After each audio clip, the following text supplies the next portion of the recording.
Mariés qui font passer leur mère en premier, leur femme en deuxième. Bien évidemment, les fils à maman vont dire « Je fais passer ma mère en premier parce que ma mère, j'en ai qu'une, je pourrais jamais la remplacer. » Désolé, mais quand tu es marié, vraiment que tu es marié et que tu aimes la personne en face, c'est ton âme sœur, c'est vraiment ta personne. Ta mère, tu vas pas te marier avec. Tu fais pas ta vie avec ta mère. Ta vie future, elle est avec ta femme. Ta mère, elle va mourir avant toi. Selon moi, tu fais passer ta mère devant tout le monde, sauf devant ta femme quand tu es un homme marié. Je m'adresse à ces femmes-là qui sont pas contentes, là, qu'on ait dit qu'il faut aimer sa mère plus qu'on aime sa femme.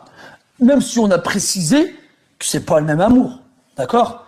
Mais on verra quand vous serez des mères. Et on verra quand vos fils, ils vous tourneront le dos pour leur femme, si vous serez d'accord ou pas. On verra. On en rediscutera à ce moment-là. Là, tu te rappelleras de cet imam qui criait dans le micro et qui disait « Aimez vos mères plus que vous aimez vos femmes ». Wallahi, que même si la première chose que l'on fait quand tu sors de son ventre, c'est couper le cordon ombilical, wallahi, que ce cordon-là, il se coupe jamais. Que tu le veuilles ou non, tu seras toujours lié à ta mère. Une mère, on divorce pas avec elle. Une mère, on peut pas rembourser les coups qu'on lui a mis dans son ventre. Une mère, on peut pas rembourser les nuits blanches qu'elle a passées à s'occuper de nous. Une mère, on peut pas rembourser ces années qu'elle a passées à nous éduquer. Comme l'a dit Cheikh Soufiane Abou Ayoub, hafidhahullah, l'amour qu'un homme a vis-à-vis de sa mère et l'amour qu'il a vis-à-vis de sa femme, ce n'est pas le même amour.